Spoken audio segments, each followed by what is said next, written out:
حضرت محمد صلی اللہ علیہ وآلہ وسلم کی ابتدائی زندگی کے حالات۔ آپ صلی اللہ علیہ وآلہ وسلم ربیع الاول کے مبارک مہینے میں پیدا ہوئے۔ آپ صلی اللہ علیہ وآلہ وسلم کے والد حضرت عبداللہ رضی اللہ تعالیٰ عنہ آپ کی پیدائش سے پہلے ہی انتقال فرما چکے تھے۔ نبی اکرم صلی اللہ علیہ وآلہ وسلم کے دادا حضرت عبدالمطلب رضی اللہ تعالیٰ عنہ نے 7ویں دن آپ کا عقیقہ کیا اور آپ کا نام مبارک محمد رکھا۔ حضرت عبدالمطلب رضی اللہ عنہ سے پوچھا گیا کہ آپ نے اپنے آباء و اجداد کے نام چھوڑ کر ان کا نام محمد کیوں رکھا؟ آپ نے فرمایا کہ میں نے یہ اس لیے رکھا کہ اللہ تعالیٰ آسمانوں میں آپ کی تعریف فرمائے گا اور زمین میں لوگ آپ کی تعریف کریں گے۔ آپ صلی اللہ علیہ وآلہ وسلم کا نام مبارک زمین میں محمد صلی اللہ علیہ وآلہ وسلم ہے اور آسمانوں میں احمد ہے۔ آپ صلی اللہ علیہ وآلہ وسلم کی والدہ کا نام حضرت آمنہ رضی اللہ تعالیٰ عنہ ہے۔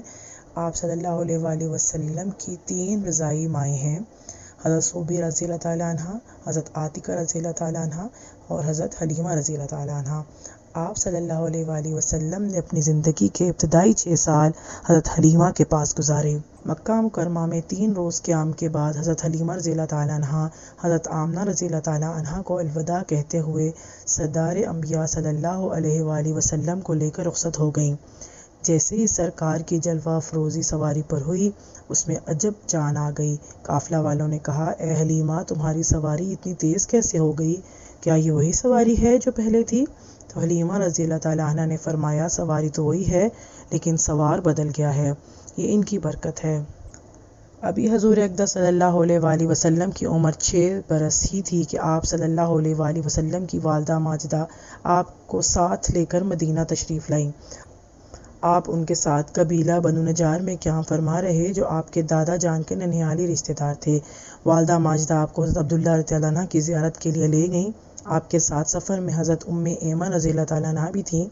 واپسی کے راستے میں ابوا نامی مقام پر حضرت آمنہ رضی اللہ تعالیٰ عنہ وصال کر گئیں اور وہیں مدفون ہوئیں۔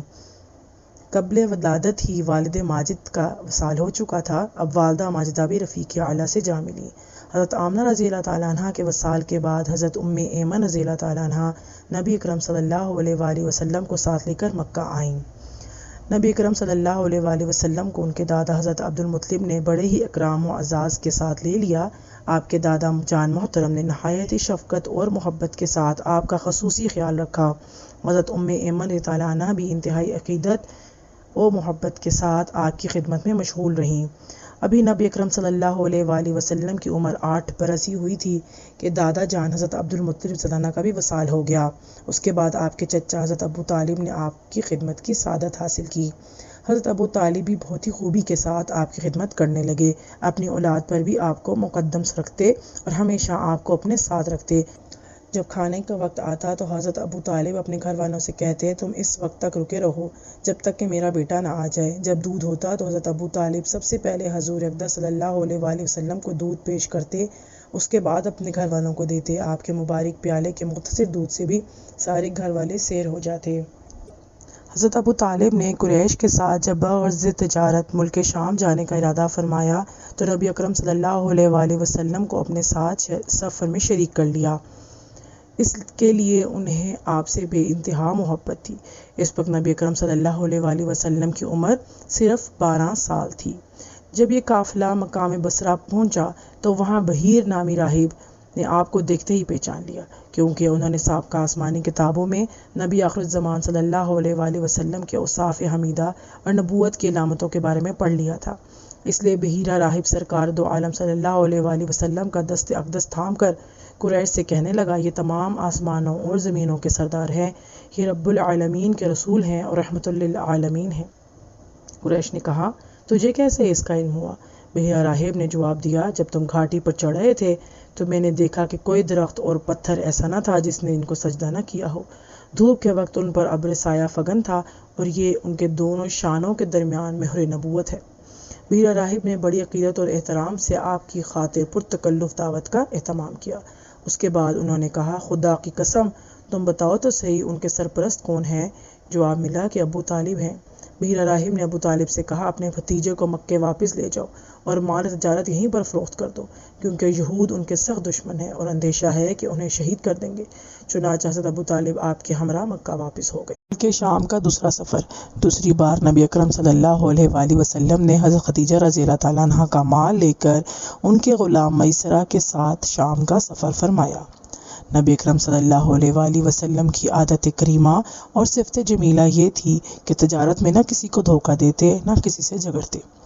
آپ صلی اللہ علیہ وآلہ وسلم کی برکت سے مال تجارت میں بے حد اضافہ ہوتا۔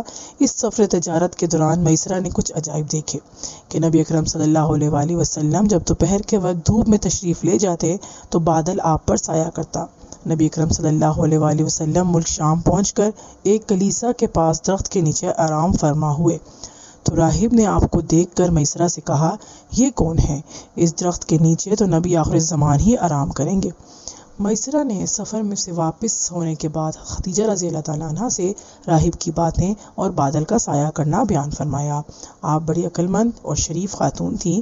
اپنے چچا زاد بھائی ورقہ کو سب کچھ بتایا تو انہوں نے بھی کہا کہ یہ ہمارے سردار اور آخری نبی ہیں۔